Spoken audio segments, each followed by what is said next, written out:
Bismillahirrahmanirrahim. Assalamualaikum warahmatullahi wabarakatuh. Alhamdulillah wassalatu wassalamu ala Rasulillah wala haula wala quwwata illa billah, amma ba'd.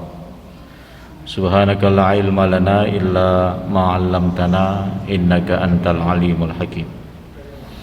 Ma'asyiral muslimin, jamaah salat maghrib Masjid Baitul Ma'mur yang dirahmati Allah. Alhamdulillah, kita bersyukur pada Allah Subhanahu wa taala atas limpahan rahmat, taufik dan hidayahnya. Kita sejenak menunggu salat Isya untuk sedikit belajar tentang tafsir Al-Quran, khususnya surat-surat pendek, surat-surat yang sering kita baca dalam salat kita. Pada kajian 2 Sabtu yang lalu, kita sudah selesai membahas surat Al-Humazah. Kita memahami apa perbedaan Al-Humazah dengan Lumazah. Kita juga memahami betapa ngerinya neraka Al-Hutomah, sekaligus mendorong kita untuk semakin yakin akan adanya hari akhir. Karena semakin meningkat keimanan akan hari akhir, semakin mendorong seseorang untuk banyak berbuat kebaikan sebagai bekal menuju hari akhir tersebut. Pada malam hari ini kita akan lanjutkan surat Al-Fil yang merupakan surat Makkiyah. Ayatnya hanya ada 5 dan kita insyaallah hafal semua surat ini. Untuk mendapat keberkahan setiap hurufnya, kita akan baca terlebih dahulu. A'udzubillahi minasyaitonirrajim. Bismillahirrahmanirrahim. Alam tara kaifa fa'ala rabbuka bi ashabil fil. Alam yaj'al kaidahum fi tadlil.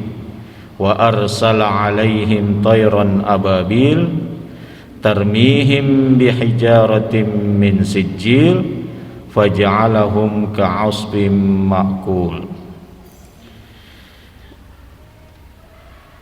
Penjelasan tentang makna kosakata dalam ayat-ayat tersebut. Alam taro kaifa fa'ala rabbuka. Belumkah sampai kepadamu, wahai Muhammad, karena mukhatabnya di sini adalah Nabi Muhammad, bagaimana perbuatan Tuhanmu?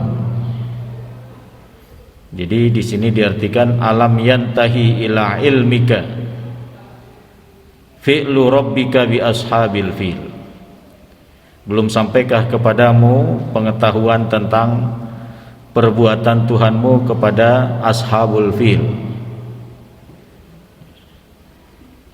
Ashabul fil, ashab itu jamak dari sahib yang diartikan pemilik. Al-fil gajah jantan. Kalau gajah betina al-filah. Tapi siapa yang dimaksud dengan ashabul fil? Ai Mahmud. Jadi nama gajahnya adalah Mahmud. Wahia akbaruha. Dia gajah yang paling besar.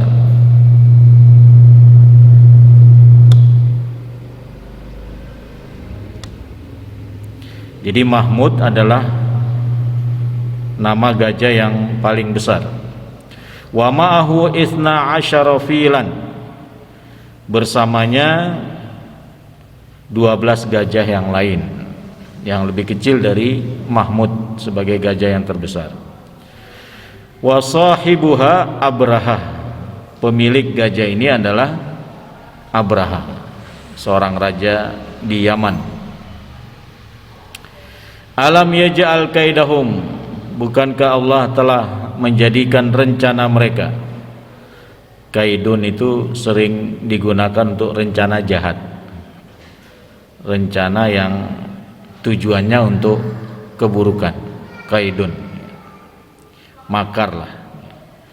Fi hadmil Ka'bah, yaitu tujuan atau rencana jahat mereka adalah menghancurkan Ka'bah, rumah Allah. Fi tadlil, rencana jahat mereka itu dijadikan oleh Allah fi tadlil, ay fi khasarin wa halakin, dalam kerugian dan kebinasaan. Artinya usaha mereka untuk menghancurkan Ka'bah berakhir dengan kerugian, berakhir dengan kehancuran. Ababil, ababil itu bukan nama burung ya, tapi makna bahasa adalah jamaat, berkelompok. Jadi burung-burung yang Allah utus itu datangnya berkelompok. Jadi bukan nama dari burung yang melempari tentara bergajah itu dengan batu-batu dari neraka.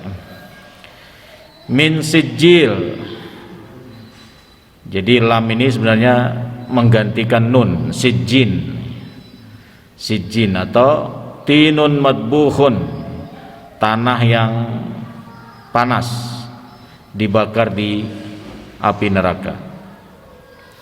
Nah, itu beberapa kosakata. Masih ada satu lagi, ka'asfim ma'kul, bagaikan daun yang dimakan oleh apa? Kawaroki zar'in akalat huddawab wadasathu bi arjuliha, bagaikan daun dari pohon yang dimakan oleh hewan ternak. Setelah dimakan diinjak, artinya tidak ditelan daun itu, diinjaklah setelah dibuang kembali oleh binatang ternak tersebut ya, untuk menggambarkan betapa buruknya jenazah atau mayat dari tentara bergajah, seperti daun yang dimakan oleh binatang ternak kemudian dibuang, kemudian diinjak-injak. Nah, ini beberapa kosakata. Sekarang kita masuk pada tafsirnya. Tapi penafsiran ini diawali dengan cerita tentang Abraha tersebut ya. Qauluhu ta'ala, alam tara kaifa fa'ala rabbuka bi ashabil fil, ila qaulihi ma'kul. Firman Allah yang dimulai ayat pertama alam tara kaifa sampai dengan ayat terakhir ma'kul, hiya khamsu ayatin tadammanat al hadis an hadisi jalalin waqa'a amama wiladatin nabi sallallahu alaihi wasallam. 5 ayat ini menjelaskan tentang peristiwa yang terjadi sebelum Nabi lahir. Menurut ahli sejarah, 50 hari setelah kejadian ini lahirlah Nabi Muhammad sallallahu alaihi wasallam.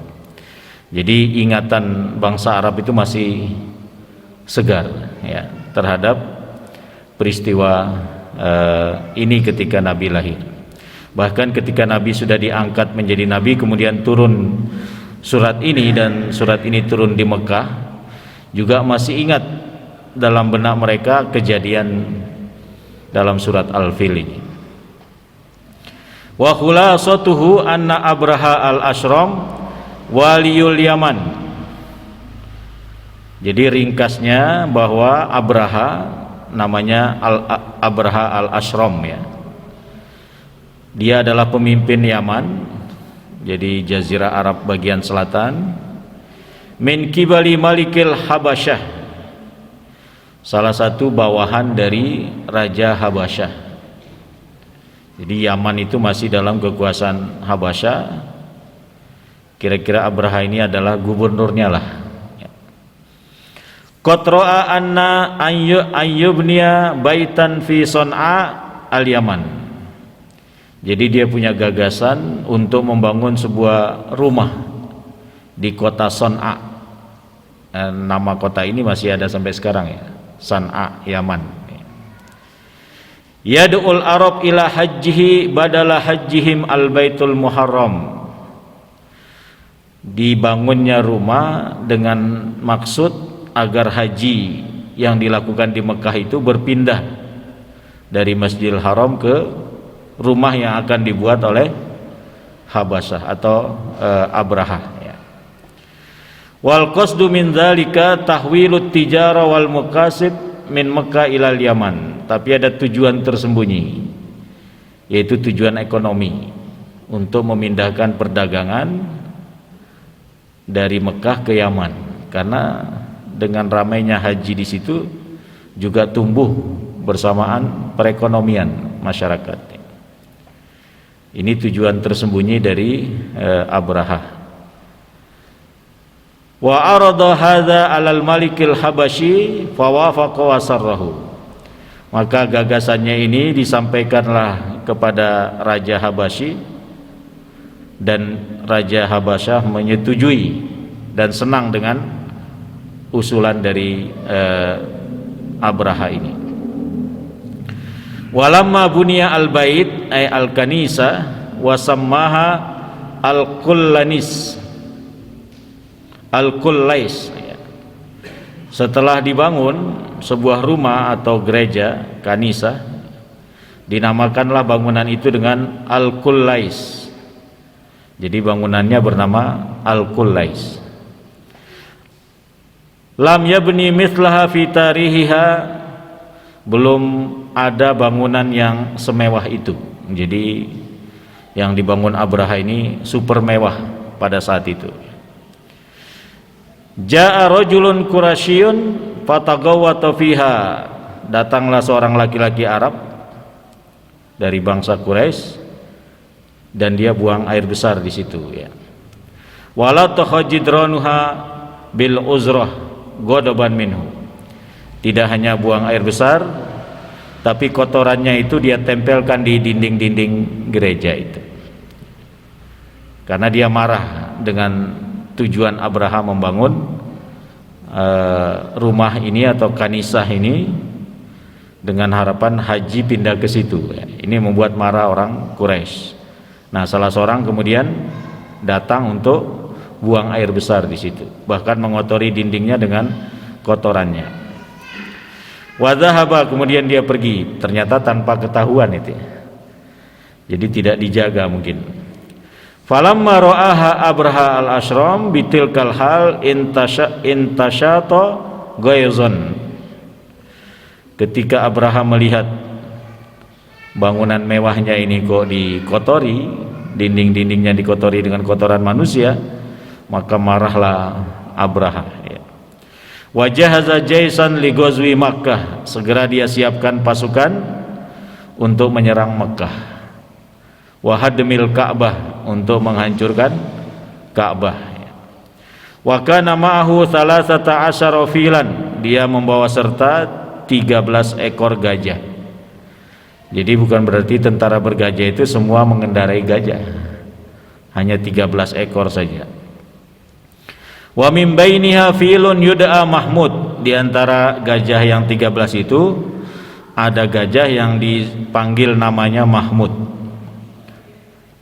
Mudah-mudahan tidak ada Pak Mahmud ini nama gajah ini. Wa huwa akbaruha, jadi gajah Mahmud ini gajah yang terbesar. Wasaru ma waqafa fi wajhihim hayyun min ahya'il Arab illa qatalu wa hazamu. Berangkatlah mereka menuju Mekah, setiap ada perkampungan Arab yang mereka temui di tengah jalan, mereka sikat habis, mereka serang. Hatta intahu ila kurbi Makkah, sampai kemudian dekat dengan kota Mekah. Wajarat safaratun bainahum wa baina syaihi Makkah Abdul Muttalib bin Hashim jaddun Nabi sallallahu alaihi wasallam. Maka terjadi negosiasi antara Abraha dengan pemimpin Mekah pada saat itu, yaitu kakek Nabi namanya Abdul Muttalib bin Hashim. Wantahat al-mufawadat bi an yarudda Abraha ibil Abdul Muttalib thumma huwa wa sya'nuhu bil Ka'bah. Maka terjadi kesepakatan bahwa Abraha akan mengembalikan onta yang direbut oleh pasukannya. Ada 200 onta yang diambil.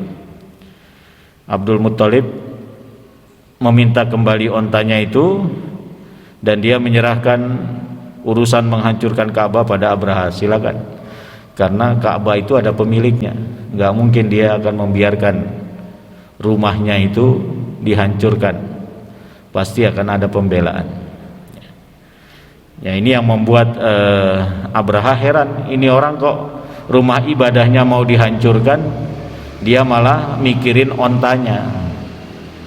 Ya, kata Abdul Muthalib, ya Ka'bah itu ada pemiliknya, dia akan melindungi.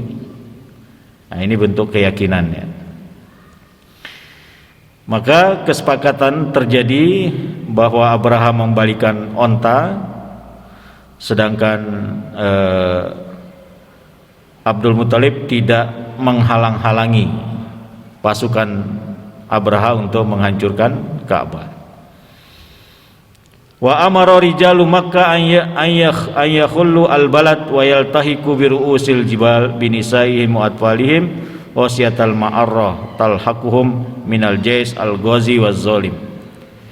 Dan Abdul Muthalib segera menyuruh penduduk Mekah untuk mengosongkan kota Mekah dan berlindung ke gunung-gunung dengan segenap wanita-wanita mereka, anak-anak mereka, karena khawatir terjadi serangan dari pasukan Abraha al-Ghazi waz-zalim, pasukan yang zalim. Wa ma hiya illa an taharraka jaisu Abraha wa wasala ila wadi Mahsar wa huwa fi wasatil wadi Sa'ir. Ketika pasukan Abraha ini bergerak untuk menghancurkan Ka'bah sampai di lembah namanya lembah Mahsar, ya, dan itu terletak di tengah-tengah lembah Sa'ir, sudah dekat dengan kota Mekah atau dengan tempat Ka'bah itu.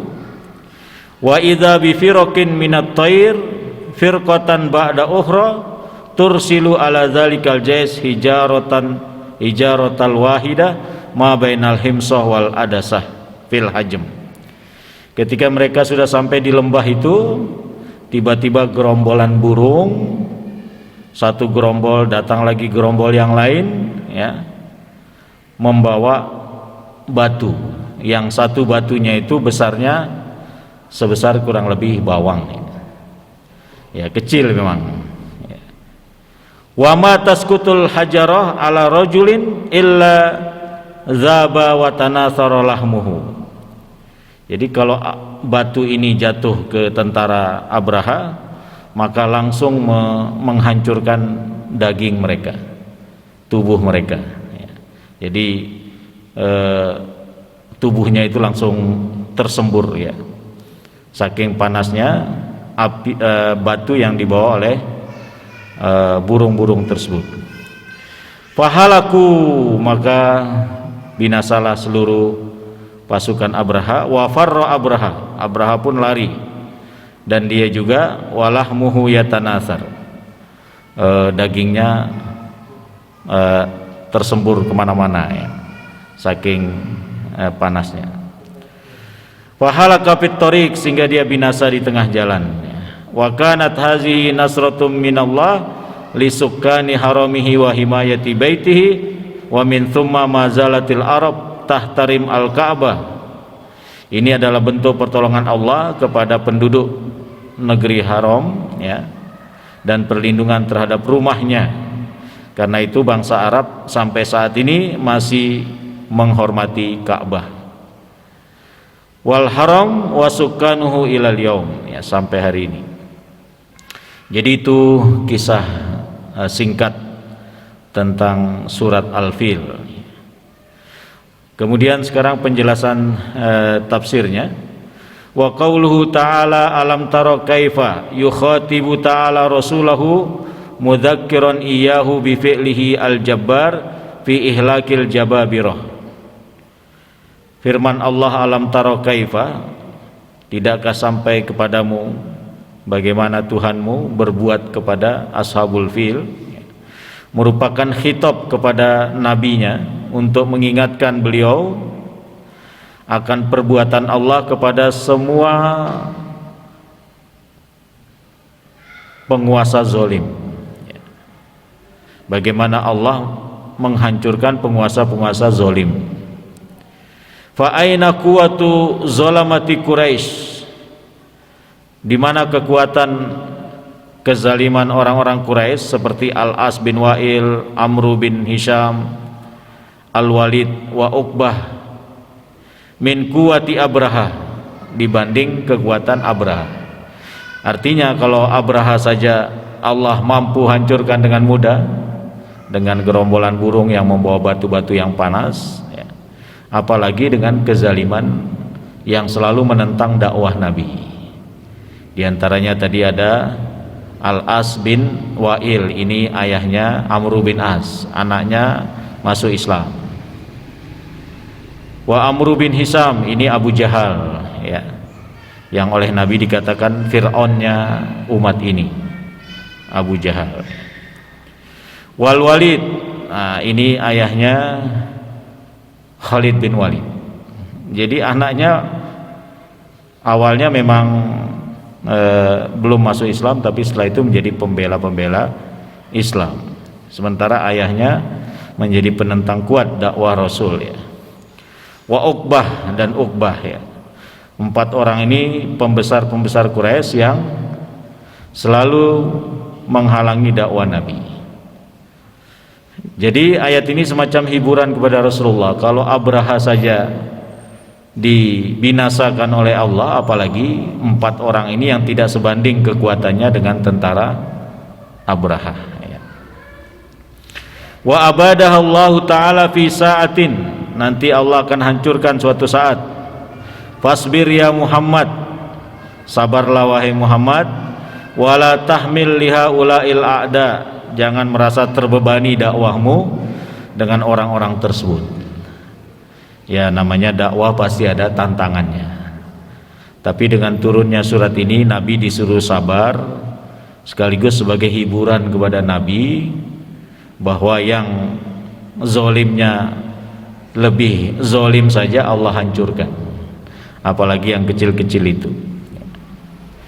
Fa innalahum sa'atun, mereka nanti punya waktu untuk dihancurkan.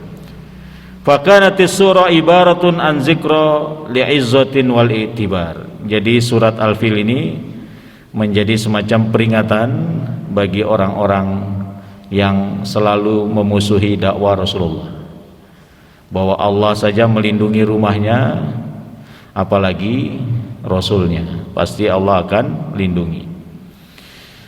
Nah, di sini kemudian penjelasan ayatnya, alam yantahi ila ilmika fi'lu rabbika bi ashabil fil, belum sampaikah kepadamu wahai Muhammad perbuatan Tuhanmu tentang ashabul fil. Kenapa Al-Quran mencatat kisah ini? Karena di kalangan Arab ini masih menjadi kisah yang turun-temurun. Jadi menurut para ulama ini azab besar terakhir yang turun pada manusia, ya. Jadi model-model azab seperti kaum Nabi Lut, ya, atau yang lain-lainnya pada masa dulu itu tidak ada lagi. Ini yang terakhir sudah. Jadi di mana burung-burung datang kemudian menyerang tentara bergajah itu dengan melemparkan batu sijil, ya. Nah, peristiwa-peristiwa model begitu itu yang terakhir sudah, tidak terlihat model-model begitu. Paling mungkin gempa atau banjir atau apa tsunami gitu, ya, atau gunung meletus, ya. Jadi kalau model datang burung kemudian tanah dibalik dan seterusnya, itu terjadi pada umat terdahulu saja. Jadi inilah yang diangkat oleh Al-Quran untuk menghibur Rasulullah, ya. Alam yaj'al kaidahum fi tadlil, bukankah rencana jahat ashabul fil itu kemudian dijadikan oleh Allah menjadi kerugian, kebinasaan. Ai alam yaj'al makaduhu li baitina wa haramina fi khosaratin wa dolalin, bukankah Allah menjadikan rencana jahat mereka untuk menghancurkan rumah kami yaitu Ka'bah, atau tanah kami yaitu tanah haram, ya, berakhir dengan kerugian dan kebinasaan. Falam yanju illa al-hijji wad dimar, tidak ada keberhasilan untuk itu kecuali kehinaan dan kehancuran. Wa arsala alaihim toyron ababil. Bagaimana Allah menghancurkan? Yaitu Allah utus kepada mereka burung yang datang secara bergerombol-gerombol. Jadi bukan nama dari burung tersebut. Jadi ababil itu artinya jamaat. Sekelompok datang lagi, berikutnya datang lagi. Kanat tusyahid, itu disaksikan. Wahya tahrud minal bahar, jadi burung-burung ini keluar dari laut. Yushahiduha rijalu Makkah al-mu'tasimuna bi kimamil jibal, di mana burung-burung ini keluar disaksikan oleh penduduk Mekah yang memang mereka berlindung di gunung-gunung karena perintah dari Abdul Muthalib tadi supaya mengosongkan kota Mekah dan cari bukit-bukit atau gunung-gunung untuk berlindung.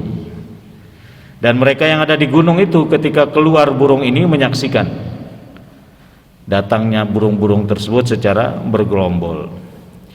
Idh tamurru fawqahum, burung itu lewat di atas mereka. Wahia tahmilu hijaratin min sijil, burung-burung tersebut membawa batu yang panas. Kullu ta'irin yahmilu thalathata ahjar, setiap burung bawa 3 batu.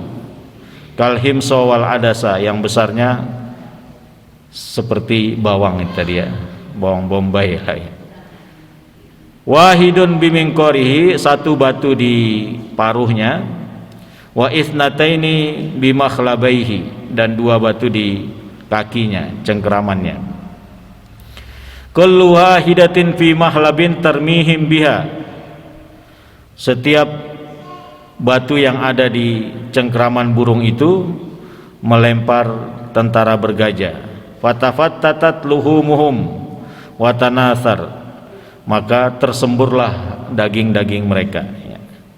Fajalahum ka'asfim ma'kul, dan mayat mereka itu seperti daun yang dimakan oleh binatang ternak. Kalau terjemahan sering dimakan oleh ulat ya, tapi maksudnya adalah dimakan oleh binatang ternak kemudian dimuntahkan lagi, diinjak-injak ya. Itu keadaan atau perumpamaan mayat-mayat tentara Abraha ya. Karena itu dijelaskan di sini, kazar inda kholat humasyiyah fa'akalat asfahu, seperti tumbuh-tumbuhan yang dimasuki oleh binatang ternak, kemudian binatang ternak itu memakan daunnya, ay waraqahu wa kasarat, kemudian dihancurkan daunnya itu di mulut, kemudian dimuntahkan dan diinjak ya. Fakanat ayatun min ayatillah, ini adalah tanda kekuasaan Allah Subhanahu wa ta'ala. Bapak Ibu yang dirahmati oleh Allah, terakhir apa pelajaran dari surat yang singkat ini yang terdiri dari 5 ayat ini? 1. Tasliyatu Rasulillahi sallallahu alaihi wasallam amma yulaqihi min zulmi kufari Quraisy, hiburan kepada Rasulullah terkait dengan yang dihadapi dari kezaliman orang-orang kafir Quraisy. Nabi itu pernah didatangi oleh istri Abu Lahab, pamannya sendiri. Sedang duduk dengan Abu Bakar As-Siddiq di depan Ka'bah. Dia sudah bawa batu untuk melempar Nabi. Dia tanya pada Abu Bakar, mana temanmu? Saya akan lempar ini temanmu dengan batu ini. Padahal Nabi itu ada di samping Abu Bakar As-Siddiq. Tapi Allah membuat penglihatan Ummu Jamil ini tidak melihat Nabi. Abu Bakar juga heran, loh ini Rasulullah dari sampingnya kok nggak dilihat ya. Tapi Abu Bakar nggak menyampaikan itu secara lisan, dia hanya membatin saja. Karena mungkin bisa jadi Abu Bakar tahu. Nah, setelah dia pergi, Abu Bakar baru tanya, loh apa tadi dia tidak melihat Anda wahai Rasulullah? Allah telah menutup penglihatannya. Nah, ini juga bentuk perlindungan Allah kepada Rasulnya. Karena Ummu Jamil ini selalu meletakkan kotoran, duri-duri ketika Rasulullah akan menuju Ka'bah untuk sholat. Makanya diabadikan di dalam surat Al-Lahab itu atau Al-Masad. Begitu pula dengan kezaliman-kezaliman yang lain. Memang selama masih ada Abu Thalib, bentuk kezaliman itu tidak langsung frontal ya. Awalnya pengikut-pengikutnya ya, seperti siapa itu yang ayahnya dibunuh, ibunya dibunuh di depannya persis ya, karena dia emang orang anggaplah kasta bawah gitu ya, sehingga dengan mudah pembesar Quraisy itu membunuh hanya karena masuk Islam. Kemudian yang kedua, tazkiru Quraisy bi fi'lillahi azza wa jalla takhwifan lahum wa tarhiban. Peringatan untuk orang-orang Quraisy akan perbuatan Allah terhadap ashabul fil itu, sekaligus untuk menakut-nakuti mereka jangan sampai mengganggu rasulnya Allah. Yang ketiga, mazahiru qudratillahi ta'ala fi tadbirihi li khalqihi wa batshihi bi'adai, untuk menampakkan kekuasaan Allah dalam melindungi hambanya dan menyerang musuh-musuh agamanya. Nah, ini 3 pelajaran dalam surat Quraisy. 1 sebagai hiburan bagi Rasul, 2 sebagai peringatan orang-orang yang menentang dakwah, terutama orang-orang Quraisy, dan 3 untuk menunjukkan kekuasaan Allah Subhanahu wa ta'ala. Bapak Ibu yang dirahmati oleh Allah, inilah penjelasan tentang surat Al-Fil. Mudah-mudahan kalau membacanya semakin lebih menghayati maksudnya. Monggo kalau ada sharing, ada pertanyaan, saya persilakan. Ya, silakan Pak. Waalaikumsalam warahmatullahi wabarakatuh.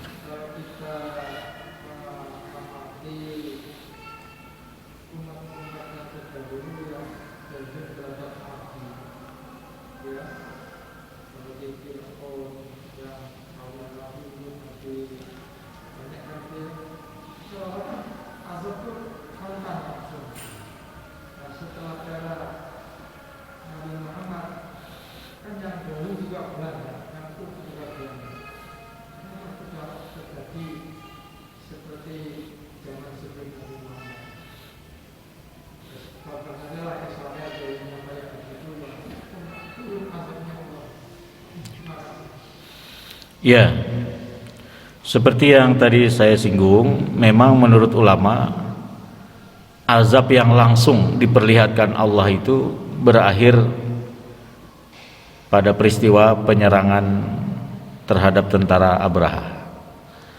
Jadi yang langsung tampak seperti wah ini kekuasaan Allah langsung terlihat seperti itu berakhir di masa sebelum Nabi lahir. Apa harapannya? Harapannya orang-orang beriman meningkatkan daya juangnya. Kalaupun orang-orang zalim itu menang, yang dinilai oleh Allah bukan hasilnya, tapi terusnya berjuangnya kaum muslimin ini, itu sudah menjadi pahala bagi mereka. Walaupun mereka mungkin kalah, walaupun mereka mungkin belum saatnya menang ya. Tapi perjuangan itu menjadi suatu yang bernilai karena dia memperjuangkan agama Allah. Dan memang di dunia ini belum ada hisab. Ya, sezolim-zolimnya seseorang, hisabnya belum ada sekarang. Paling tampak hisabnya ketika dia dikubur, mungkin mengeluarkan aroma yang tidak sedap seperti pemimpin Turki ya, Gamal Abdul Nasir, konon kuburannya itu selalu tidak sedap kalau dikunjungi gitu ya. Atau dia ketika meninggal itu sakitnya luar biasa dan seterusnya. Paling sifatnya azab yang individu-individu seperti itu. Jadi Allah tidak menurunkan azab yang frontal seperti umat-umat terdahulu ya. Jadi maksudnya supaya daya juang kaum muslimin untuk memperjuangkan agama Allah ini menjadi pahala tersendiri bagi mereka, sekalipun ketika mereka berjuang mereka kemudian wafat tidak menang karena strategi musuh-musuh Islam mungkin lebih lebih kuat, lebih menguasai teknologi misalnya, atau lebih memiliki senjata-senjata yang canggih dan lain sebagainya. Tapi perjuangan harus tetap dilakukan, dan memilih kelompok yang memperjuangkan Allah itu juga suatu kebaikan. Jangan kemudian netral gitu ya. Saya tidak mau berada di kanan atau kiri, saya netral aja. Tidak, yang penting kita berada di jalur yang menegakkan kalimat Allah, membela agama Allah ya, harus jelas di mana posisi kita. Jadi jadikanlah diri kita di posisi yang memang membela agama Allah Subhanahu wa ta'ala. Kira-kira begitu Pak, wallahu a'lam. Ya, silakan.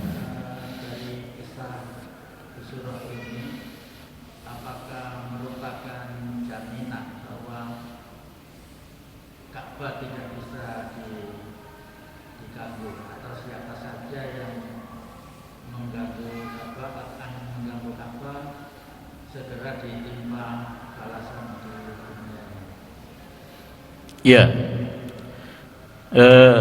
pada saatnya nanti menurut hadis-hadis prediktif, Ka'bah ini bisa dihancurkan oleh seseorang. Tapi itu sudah menunjukkan dekatnya kiamat. Jadi kalau masa-masa sekarang, siapapun yang menghancurkan Ka'bah pasti ada pembelaan, minimal pembelaan dari kaum muslimin atau Khadimul Haramain sendiri mempersiapkan laskar-laskar, ya artinya sifatnya pembelaan manusiawi. Tapi nanti pada saatnya atas kehendak Allah memang Ka'bah itu dihancurkan oleh seseorang. Ada dalam hadis-hadis prediktif, dan itu menjadi tanda akan dekatnya hari kiamat ya. Ketika Dajjal itu turun, Dajjal tidak bisa memasuki dua kota suci, yaitu kota Mekah dan Madinah. Setiap Dajjal akan masuk ke kota suci ini, selalu ada libasan pedang malaikat untuk menghalanginya, sehingga dia tidak berhasil masuk. Dia akan keliling dunia kecuali tidak bisa memasuki Ka'bah dan tidak bisa memasuki Mekah dan Madinah. Makanya Nabi bersabda, kalau kalian ketika munculnya Dajjal itu sempat ke Mekah atau ke Madinah kemudian tinggal di sana, ya lakukanlah, karena akan terlindungi dari fitnah Dajjal. Allahu a'lam. Baik Bapak-bapak dan Ibu-ibu, ini surat Al-Fil yang singkat, mudah-mudahan menjadi semangat kita untuk meyakini bahwa Allah itu selalu akan menolong hamba-hambanya, terlebih yang membela agamanya. In tansurullah yansurkum wa yutsabbit aqdamakum. Terima kasih atas perhatiannya, mohon maaf atas segala kekurangannya. Kita akhiri dengan kafaratul majlis. Subhanakallahumma wa bihamdika asyhadu an la ilaha illa anta astaghfiruka wa atubu ilaik. Assalamualaikum warahmatullahi wabarakatuh.